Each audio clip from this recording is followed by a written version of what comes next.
Good evening, everyone. Welcome, welcome. I'm just going to give a few seconds to let everyone get in from our virtual waiting room.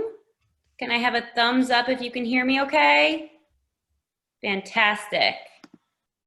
Good evening, all, and welcome to RJ Julia Booksellers virtual event featuring Annik LaFarge. We are so delighted to have you all with us.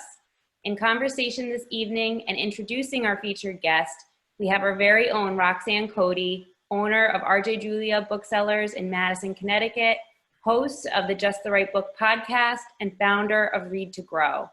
Before we get started, just a few quick Zoom housekeeping details. Please ask questions using the chat box function of your Zoom screen. We will get to as many of your questions as possible later in the evening, and though you will remain muted throughout the duration of the event, an RJ Julia staff member is monitoring the chat box, so send them on over. For optimal viewing, you can use Zoom view functions in the top right corner of your screen and select speaker view so that the speaking author is highlighted throughout the duration of the event. If at any point you do get disconnected, just re-click the link that was sent to you earlier today, and we will be monitoring the waiting room, so we'll be able to readmit you into the event tonight. Of course, don't forget to purchase your copy of Chasing Chopin by Annik LaFarge. Signed custom book plates are available while supplies last. Links for book purchases will be sent to you in that Zoom chat box. Thank you all so much for supporting your local independent bookstore. It means the world to us. Without further ado, please give a warm digital screen time welcome to Roxanne Coady and Annik LaFarge. Take it away, Roxanne. Thanks so much, Dana, and thanks to all of you for joining us. So in the over 20 years of working and knowing Annik as a publisher, as an editor, as an innovator, as a photographer, as a pianist, and as a writer, there are two qualities that imbue absolutely everything that she does. And that is unbridled joy and meticulousness of craft. And in her new book, you'll see it in her new book, and we'll talk about it, but you see it in her book On the High Line, which I highly recommend. She has a blog called Livin The High Line.com.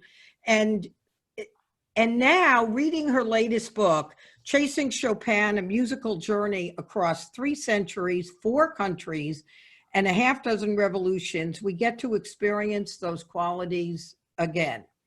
It shows up in the meticulous of the research. I mean, the research alone justifies wanting to read this book, her capacity for storytelling, and above all, her joy for music and Chopin. You know, in the midst of what are really difficult times for so many people, I finished this book and I just felt inspired. It just sort of like slightly rearranged my brain in how I felt about just about everything. So it's a damn good reason to be reading this book. So with that, Annik, welcome. Thank you so much. You have always been an inspiration to me through the many stages of my very somewhat funky career. All the different careers, right? Yeah, but we've been together for a long time. Yeah, we have. So your book is anchored by Chopin's Second Piano Sonata, Opus 35, also known as the Funeral March. Also, we know it as accompanying the demise of Sylvester the Cat, the funeral procession of John F. Kennedy. So what is it about that composition that motivated you to anchor this book about Chopin? Well, I first heard the sonata played in the late 1990s. I had just started taking up the piano myself. So I was a young piano student, and I was very in love with Chopin. My first goal as a budding pianist was to be able to play all of his nocturnes, which of course was an insanely ambitious goal, but I'm getting through some of them. And when I heard, so I knew his music. I loved his music, and when I first heard this sonata, which I heard Michael Kimmelman, the New York Times critic, playing at the Polish consulate in New York, I was really startled to first hear the funeral march, which of course I knew, as you say, it was the soundtrack of our lives. Our parents knew it from the funeral of John F. Kennedy, and then. So it was so iconic, and then it's so shockingly new at the same time, because it contains this middle section that has been completely left out of the popular culture usage of the piece. And so what I realized was that Chopin was really telling an entirely different kind of story with this piece. It's in 3 parts.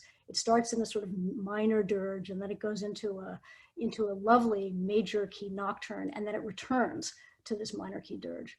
And so it's just a much more complicated, interesting story. And it turned out that the story of the composition of this piece, which forms the rough narrative spine of my book, you really can kind of unpack all the key issues of Chopin's life and music by looking at this one piece. So it was a great kind of way to hang a story.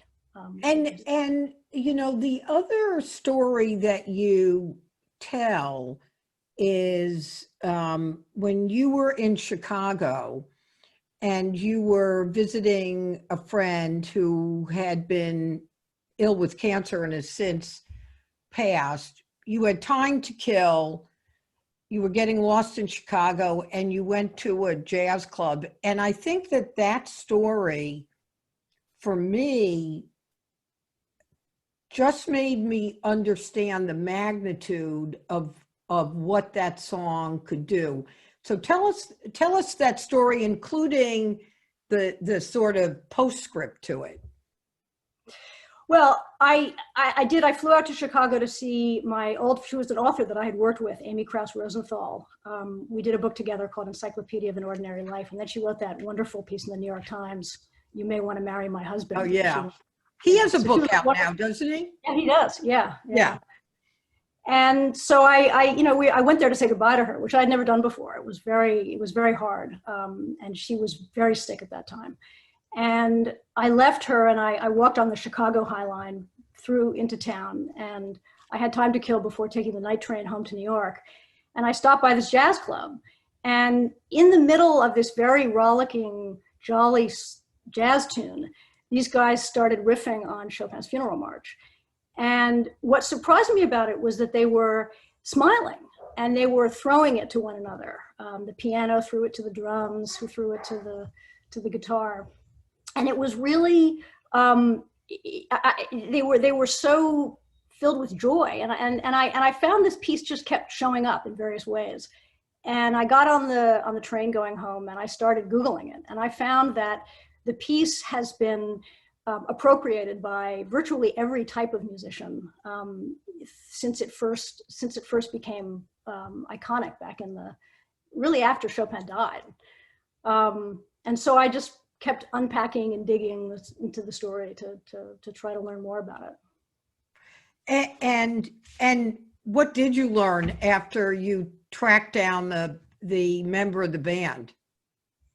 Well, I learned that his wife had died of the very same cancer that Amy died of, and had died just a few weeks after I was there. And it was this really kind of cosmic connection that we made, this guy and I. And he sent me an email about how jazz musicians riff on tunes and what kind of improvisation was all about, which was also really interesting to me because Chopin was really known to be the greatest improviser of his day. And a lot of people musicologists and musicians and others really believe that if Chopin were alive today, he would be a jazz musician, because his music was very innovative, and the way he played, and when you play it, you really get that feeling, that long line that he that he often uses.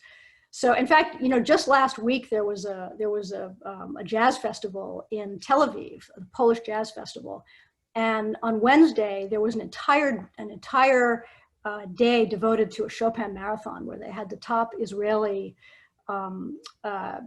musicians, all different kinds of musicians. There was a wonderful guy playing an oud, there was a guitarist, there were pianists, there was a woman on a clarinet, and it was really, really glorious and wonderful to watch these musicians taking this music that's now, hundreds of years old and completely reinventing it and making it their own. And that's what I had experienced in the jazz club. Of course, I was there to sort of see the strange joy that these men were responding to their friend's loss. And that's what was going on. That's why there was joy, because it was about love. It was about the joy of love that binds friends together in the face of loss. And so it was quite moving, particularly coming from Amy's house in the way that I have. So Annik, you have a website that you put together, which I would highly recommend to everyone, which is whychopin.com. And you, for those of you listening, Annik actually gives you the piece that you should listen to while you're reading the chapter, or adds to, the whole website's great. But the other thing that was striking is you have there like adaptations that range from Cab Calloway to Judy Garland to Perry Como. So was there, as opposed to the other people that you've been in conversation with who know so much about music, and I know close to nothing or maybe literally nothing about music, is there something about Chopin's music that made it more available to improvisation? I think that one of the things that's distinctive about Chopin is that he wrote almost exclusively for the piano. And so there's one voice really in his works. And he did write some orchestral works, but very few. And so it's an easy thing for a single musician to take one piece and play capture the entire universe of that piece on one instrument. I think that's one way. Also, I think that his pieces, they're very, he was criticized throughout his life for writing in these very short forms. Throughout his life, there was a pressure for him to write in the larger forms, to write cantatas and operas and symphonies. And he really resisted that. He felt that everything that he needed to say, he could say with the piano. And he really favored simplicity, and he favored, and so I think that that's another reason why his works have had such an impact, is that he does capture this very, they're very, very beautiful, very melodic, but also very condensed and gorgeous music.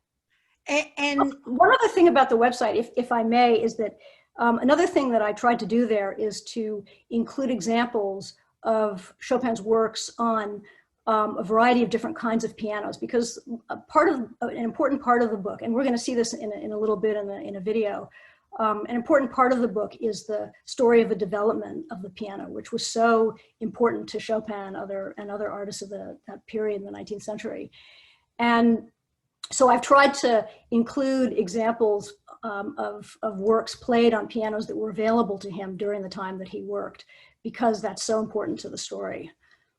Yeah, so Annik, before we go on to talk about the impact of those pianos, we're going to do the technological feat of Annik sharing her screen to play this video. So go, Annik.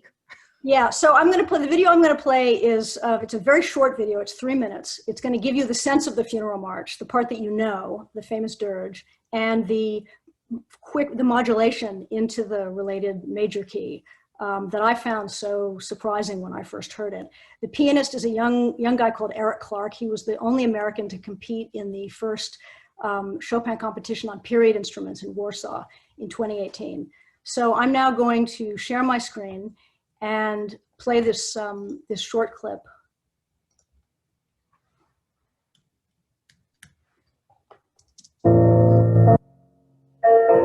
We don't have the video. Oh, I don't. Thank you. Apologies. That's okay. I think.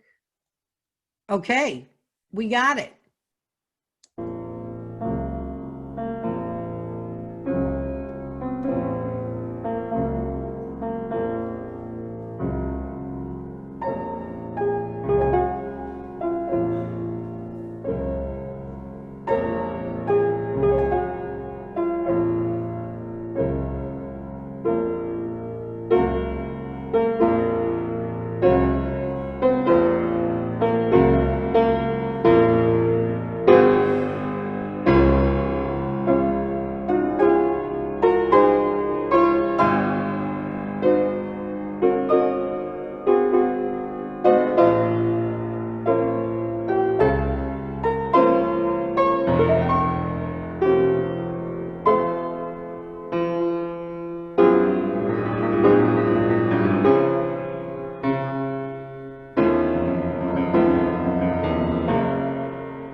I love that.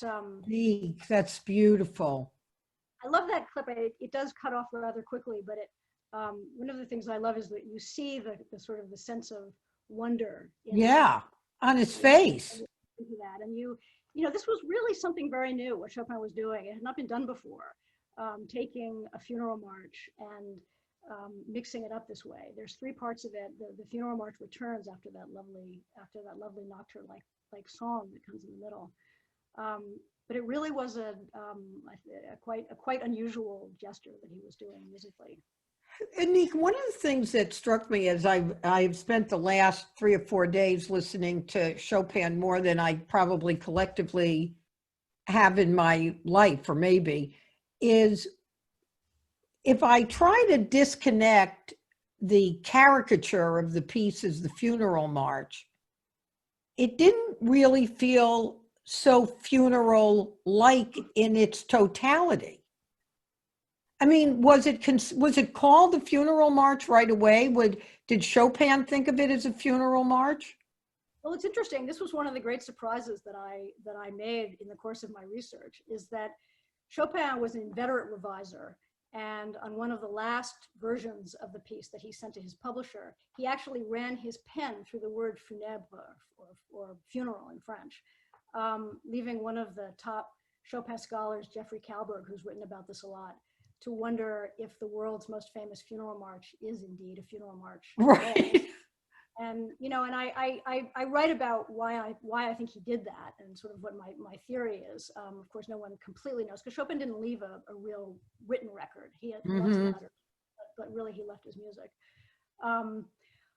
But yeah, he left it at Marche. So, and there are elements of the classic funeral march. There are dynamic elements and sort of what musicologists call a grief motif that you find in virtually all funeral marches. So the hallmarks of the funeral march are there in that piece. But he was doing something, he was telling a very different kind of story with it. And I found that to be really, really moving, actually. The idea that a piece about death and loss would be infused with optimism and beauty, that feels right to me, that's the way that we, you know, that we feel about people we love. There is both joy and sorrow that come together. And that is very much present in that piece. Well, you know, that reminds me, I think you mentioned this in the book, but you quote Queen Elizabeth, that grief is the price we pay for love. And it occurred to me that juxtaposition, that contrast, that sort of jarring alignment or lack of alignment are a theme of both his music and his life. Is and because in listening to his music, it was almost like a salve. I mean, it was a little bit, I think that was part of what I found myself so struck about reading the book too. Would you agree with that? Do you think it is representative of his life and his music, that kind of the grief and the love, the give and the take? I think, you know, one thing that's true about Chopin is that he's often, his music is thought of as being very sentimental and for the ladies and sort of light, and there's really an enormous amount of violence and dissonance in his music. And that combines, though, with very, I mean, I talk a little bit in the book about another piece he wrote, Escarzo, which he wrote at really the lowest point in his life after he had left Poland and he would never return home again. And it's this howling, really raging beginning to this piece. And then it stops in the middle and he does a riff on a traditional Polish Christmas song. And then he returns it back to this howling. And that, I think that is a hallmark of his style. I think, you know, it's, you don't want to talk too much in prescriptive terms about composers and read too much of their biography into their work. But it is true that for his entire life, really, since he was a teenager, mortality was a very real thing for him. He was sick his entire life. His beloved younger sister, Emilia, died of tuberculosis at the age of 14. He saw it up close. And yet, when you read, like, for instance, Alan Walker, the great Chopin musicologist, wrote a wonderful biography of Chopin that came out a year or so ago. And one of the things that really comes across in that book, that came across most powerfully for me, was how happy his childhood was, and how engaged with his family and his friends. He was very funny. He had an enormously sort of wicked and spry sense of humor. So these two things really, really coexist in both his music and in his life. Yeah. And I think, you know, again, and I think now, you know, that we're in the middle of a pandemic, and this was something also that Chopin knew. There were cholera epidemics throughout Europe during that period. There was the tuberculosis epidemic, of course, which he suffered from. And so I think this work his music has resonated for me in a new way during this period, because I understood a little more, you know, kind of what it might have been like for him to be living with this. Yeah, and so it's been said that through Chopin's music, he imparted Poland. And so before we talk about that, because he self-exiled when he was 20, remind us about the state of Poland during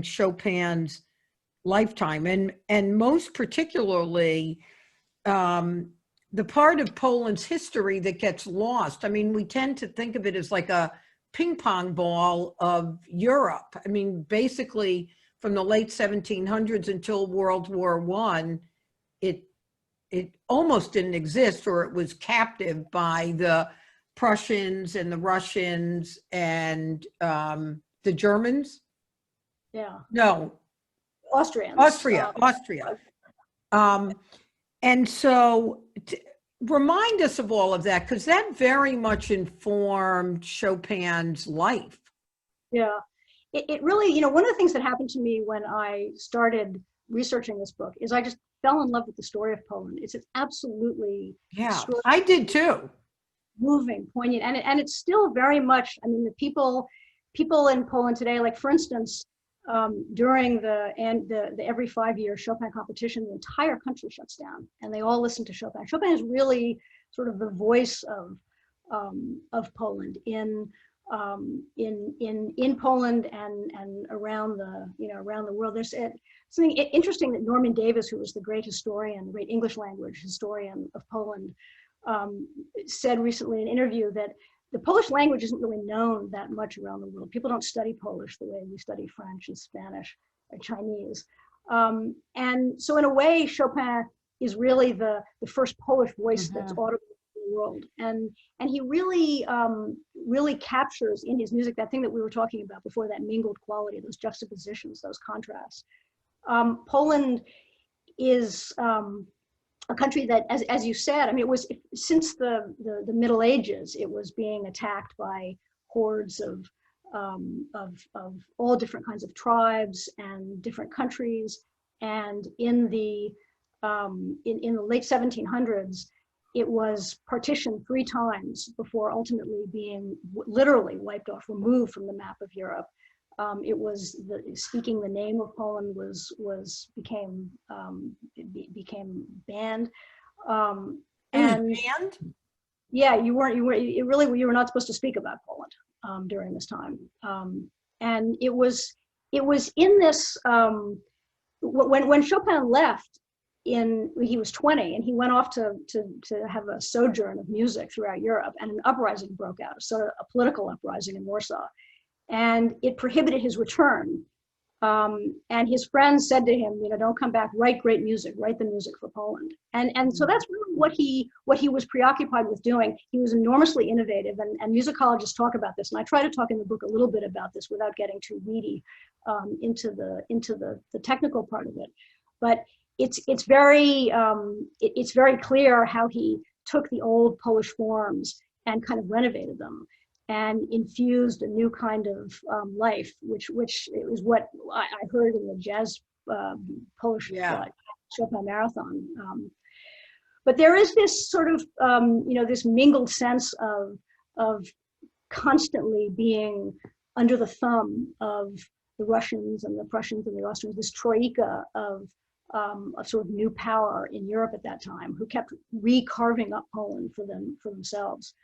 And even, you know, it's interesting that the current president of Poland in 2018, when they were celebrating the return of the 100th anniversary of the return of Poland to the map of Europe, Andrzej Duda said, you know, without Chopin, I don't think that Poland would have returned to the map of Europe. So I mean, even today, in political terms, his music is considered very much at the, you know, in the heart and soul of what it means to be a Pole and how one expresses oneself as a Pole.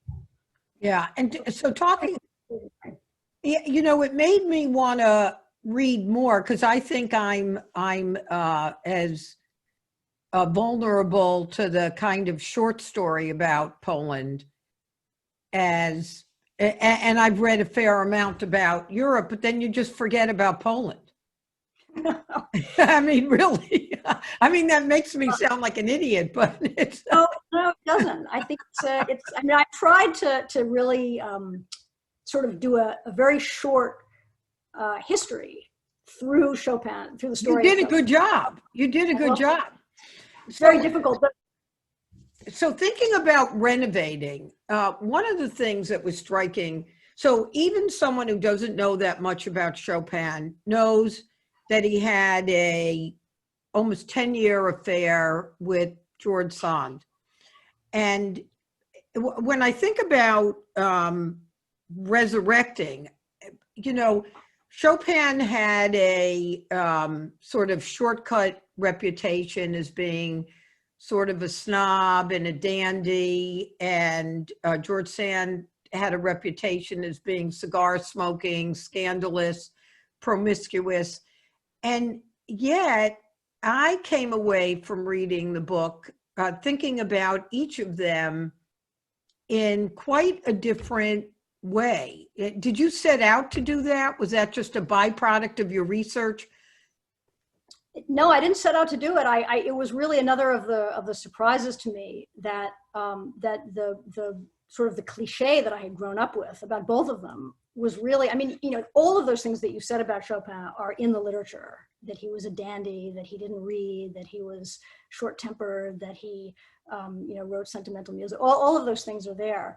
But what I was really, I'm going to just talk about sort of one aspect. I already mentioned that he resisted this intense pressure on him to write in these larger forms, and he went against everybody that was urging him to do that, and wrote from his heart what he felt he needed to say.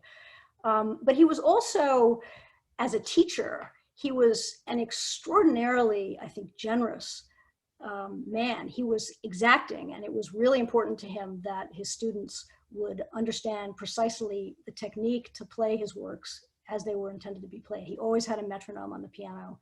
He was very exacting.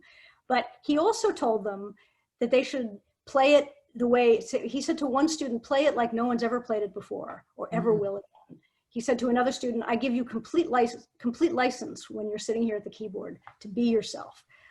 He was really preoccupied with enabling his students. And he wrote for amateurs. You know, that's another thing that's really sort of important to remember about Chopin, was that he was very concerned with the amateur pianist. And this was a time when pianos were popping up in everybody's living rooms. And George Sand too, you know, in their relationship, what I kept hearing as I traveled around to Spain, where they spent a very consequential several months together, and then in central France, where she had a house.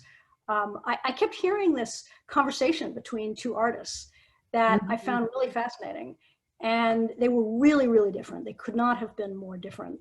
But Sand had a very, very difficult, complicated childhood, and lots of heartbreak and anxiety. And she became a really independent person who saw a kind of duty in friendship, and her métier was to enable other artists to be able to achieve their own great work. So she structured her household in a way that would enable everyone who came into her orbit to do good work. And I found that really, really inspiring. So along with the cliches about Sand, there's this other, she also wrote very innovative. I write about this book that she wrote called Gabriel, which is about what today we might call a transgendered person. She was way ahead of her time, and really a very an innovative and also an intellectually generous person, if a very complicated and vexing and enervating woman, I think. Well, because it was the other piece, you know, if I found a theme in the book, it was about the wonderful being matched by the problematic. And so when I read about their relationship, it seemed to me that she was both his muse and then ultimately somewhat fatal, if not literally, figuratively, to his work. Is that a fair way of describing their relationship? Fatal to his work, meaning that I'm not sure I understand that. That he got sick. Oh, right. She brings him to Mallorca, which is not good for his. Yeah, I mean, they went to Mallorca believing they were going into paradise. It was going to be an artist paradise, that it was going to be a place where they would stay for several years. Sand brought her 2 young children. At first it was very beautiful, and there are these letters that talk about how gorgeous the pomegranate trees are. And he was wildly productive there, right? Very, and they both did some of their best work there. Yeah. But it turned very, very scary very quickly. And there were a lot of issues. They were looked down upon with great suspicion by the locals, because not only because of his illness, which they were terrified of, but also because they were this unmarried couple with 2 unruly children living in a very Catholic country. They didn't speak the language. They didn't like the food. It was a very complicated time, but also filled with, there was a line in her, George Sand wrote what I consider to be the world's most hostile travel book ever about Mallorca. It's a wonderful and very short book. But there was this one line in there where she talked about how it was a landscape of severity and grace, melancholy and magnificence. And that's what made me just say, okay, that's where I got to go first. Because if you were looking for a, it's 8-word description of Chopin's work in general, that would be it. And also that's a very perfect description of the time that they spent in Mallorca. So again, these juxtapositions, these contrasts, these really, so that was another thing that really. I love that sentence. Yeah. She was a wonderful writer. She was very voluble, and she probably wrote too many words, but she had, some of her work is absolutely inspiring and again, I sometimes wondered when I was reading Gabriel if there would have been an Orlando, by Virginia Woolf without George Sand. I think I think she really was very ahead of her time, and really has never gotten, she was very famous. She was an enormously best-selling author, but I'm not sure she ever really has quite gotten the credit she deserved for the breadth of her work, and also a lot of the heart work. Yeah, it makes me want to go back and read her work. Yeah. But speaking of the different places they went, I was very struck by your travels. I mean, I considered another part of the book to be a travelogue of all the, so you literally went to most of the places that Chopin was during the 3 years he took to write the Funeral March. Did you find it critical to go to do that? Which one of the places you went to became revelatory in an unexpected way, and which place did you just love on its own? Well, for me, and you mentioned my High Line book before, I mean, my background as a writer is as a writer about place and landscape. And it's really the way I kind of engage with history is through place and through layers of landscape. And so going to those places was really important for all kinds of reasons. One of the really resonant moments for me was when I was in Sand's estate in Nohant in central France. And her grandmother was this very aristocratic woman. She was very, very difficult, and she was sort of horrible. Sand's father died very violently in a horseback riding accident when she was very young, and her brother died right afterwards, a few days afterwards. And her grandmother basically paid off her mother to stay in Paris and let the grandmother raise little Aurore, she was known, in Nohant. The grandmother was very aristocratic. She favored, sort of formal French gardens. And so when you go there, you see the allées and the roses and this very kind of formal, old-fashioned French garden. But what Sand loved about it, little Aurore, was the forest that abutted the garden. And she would spend many, many hours of every day wandering in this forest landscape where nobody else would go. And she created an imaginary friend, a kind of sexless god she called Corambe, and she would go every day and she would create a little altar, and she would bring it gifts and lay little treasures at its feet. And today, the people who run the estate, they engaged an artist who created a statue of Corambe, her own, Their iteration. Right, yeah, her iteration right there in the middle of the forest. And you just kind of stumble upon it. You can come upon it from various different paths, but it's always a surprise when you do. And it really, we live in a time where we've preserved a lot of historic places, and we get modern artists to come in and make representations in those places. And I find that really wonderful. One of the things I love about the High Line is the art program there. Yeah.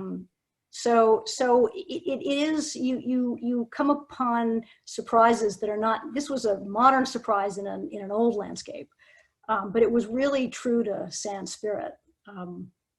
So stuff like that you get when you when you travel around. And I had a lot of experiences like that where I understood something about their time together. Of course, these landscapes are really different. Everything is so different. So it's always leaps of imagination. But I find story in landscape, and in this book, I took the story of a piece of music and kind of unpacked it the way I would a landscape. And so that's just my way of kind of getting into a subject. Yeah, I loved that integration about learning about these places as it was informing your story. And, Annik, as I listen to you and I see your piano in the background, I've heard you. So we met in the early 90s, and you became a student of piano. And I think about all the conversations we've had over the years. And whenever you talk about playing the piano or being with your piano teacher is there a fancier word? There is sort of a dreamy look that comes across your face whenever, even if it's like a little snippet that you're talking about in playing the piano. What is playing the piano for you? Well, for me, when we met, I had actually just, and my wonderful partner very well, Yes. who gave me the world's greatest present for Valentine's Day, which was then the state-of-the-art keyboard. And I started taking piano lessons. And when I first began, my teacher, Rafael Cortez, who I still study with, today we're doing Zoom lessons, but we've been working together for 25 years or maybe even a little bit more. One of the first things he said to me is, look, you're gonna confront every issue of your life at this instrument. So it's going to be like therapy in a sense. And he was right. You really do. For me, it's kind of a form of meditation. I play every day, usually in the morning. And I play for myself. I don't really play for other people. There's a wonderful thing that Mitsuko Ishida said. A New York Times reporter got her during the early days of the pandemic and asked her what it was like. You can't have an audience. She says, you know what? I don't really need an audience. I love to be able to play badly by myself. And I just thought that was so wonderful. It's like, that's what it, but you do, you confront all your strengths and all your weaknesses. You understand the way you learn, the way you fail to learn, the mistakes that you make.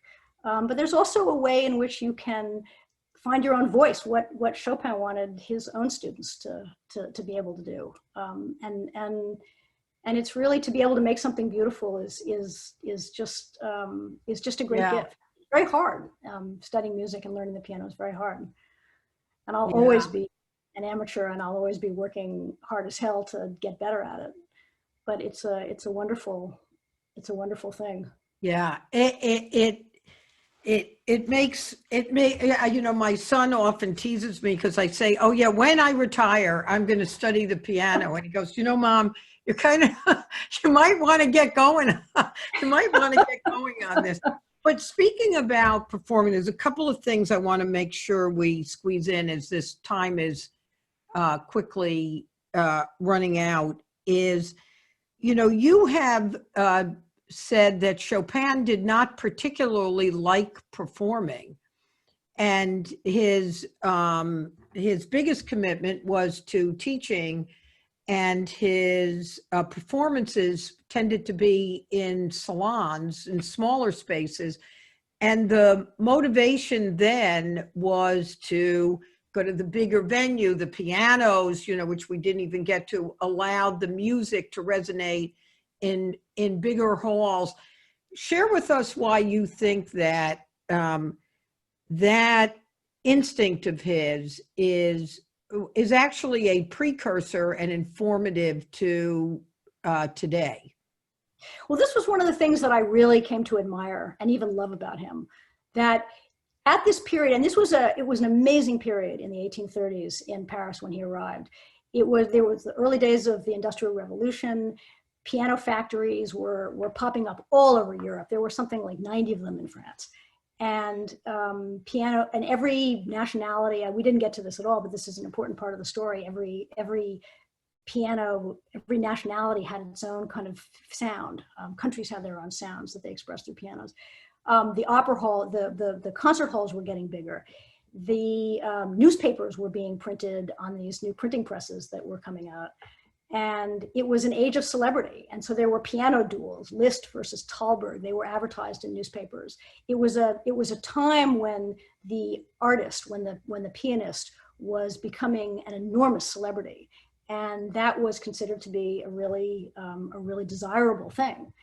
And Chopin, again, under enormous pressure to give concerts, really just ultimately walked away from the concert stage. He gave something like 30 concerts during his entire career. And, you know, it's hard to create a parallel with today, but if you think about, you know, what it would be like for Lang Lang, who's one of the most famous, you know, concert pianists today, just deciding, I'm going to walk away, I'm not going to do this. That would just never happen. I mean, we live in a time when social media and records and publicity and all of that is a great driver. Well, it was in his day too. So it's not that different. His act, his gesture of walking away was a gesture of self-will, of self-understanding, of great artistic authenticity. And I think it was consequential and really admirable. So I particularly, I mean, I think that there are things that he would really recognize actually about this moment. You know, the social revolutions, the political revolutions, the nationalism, the uprising, the pandemic, and of course the culture of celebrity that has become so baked into our culture was very much present during his. And he showed enormous personal you know, authenticity in just saying, you know, I want to create a world of my own. I'm going to do what I'm going to do. I know how to speak to the people that I need to speak to as a musician. You know, you knew you loved his work. Did you end up liking him more than you thought you might? I did. I really did. I found him to be really an inspiring figure. I mean, he's just all the stuff that you know, the negative stuff. Yes, I encountered that as everyone who reads about Chopin does. But I really found a different figure. I found somebody who really had a lot to say to me personally, as somebody who cares about making music, who cares about trying to achieve beauty without histrionics. I mean, that's another thing my piano teacher, you know, really worked with me on. It's very hard to play really beautiful music and not, you know, physically. Like when you saw Eric Clark playing, there is a and in the next video, if we get to that, you'll see it even in this police officer. There's a kind of stature that really great artists are able to achieve.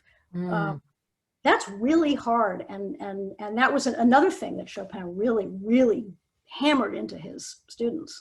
Yeah. Don't become histrionic. Don't be, you know, all over the place. And so, Annik, before we close with this story and the video, what do you hope we as readers take away from the book?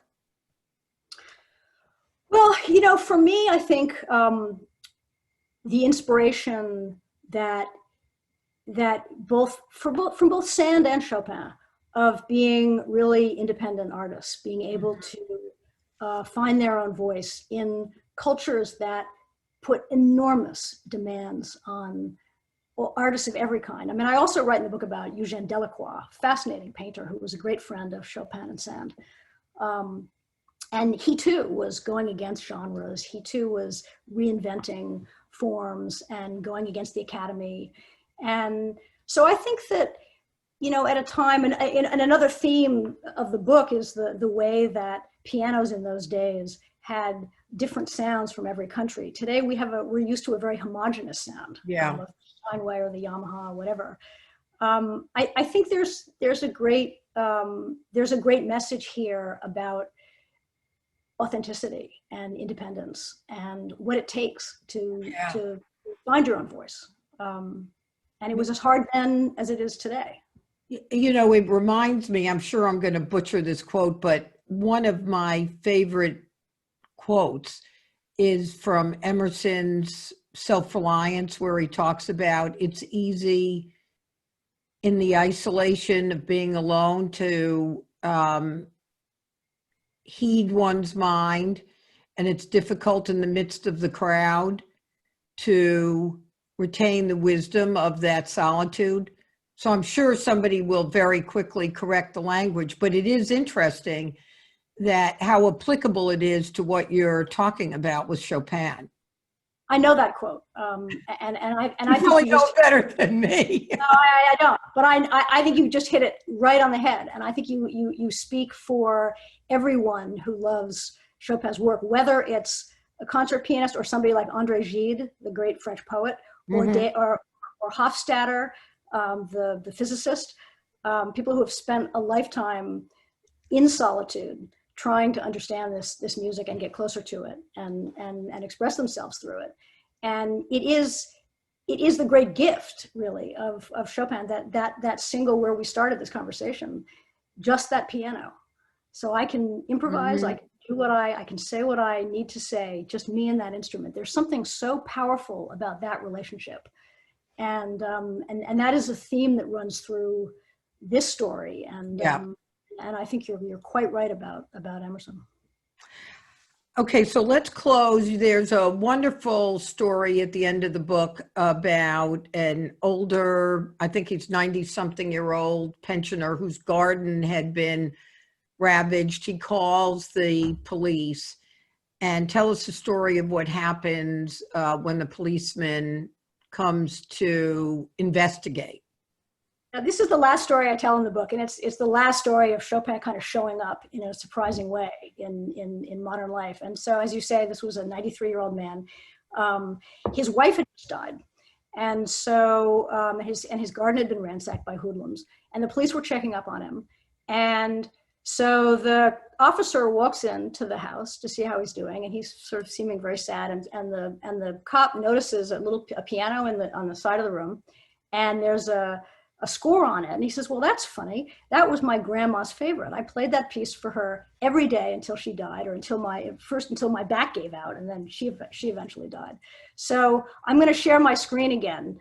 And this is very short. It's 30 seconds, just a little bit of this really quite surprising moment where We need the screen, Annik. Yeah, here we go. I know I'm trying to overcome my inherent. Okay. Okay, here we go. Fabulous. I'm here, bud. I'm listening.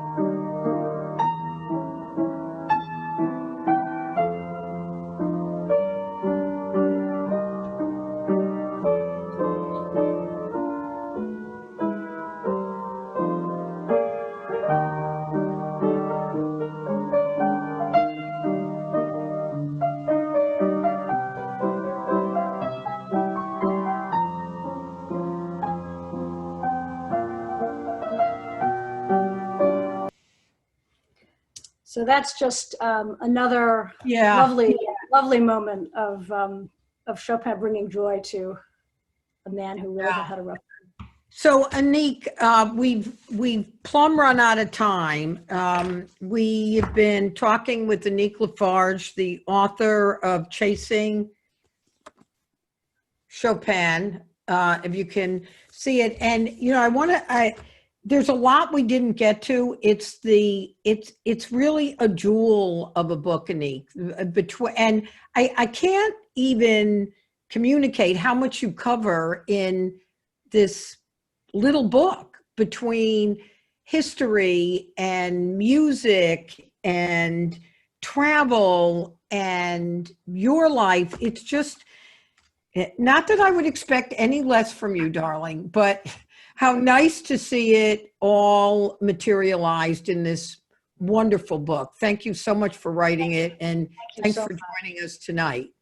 it's a great blessing on me to be able to be with you. Thanks to everybody for joining us, and have a Everyone, support your local bookseller, everybody. yeah, buy the book, stay safe.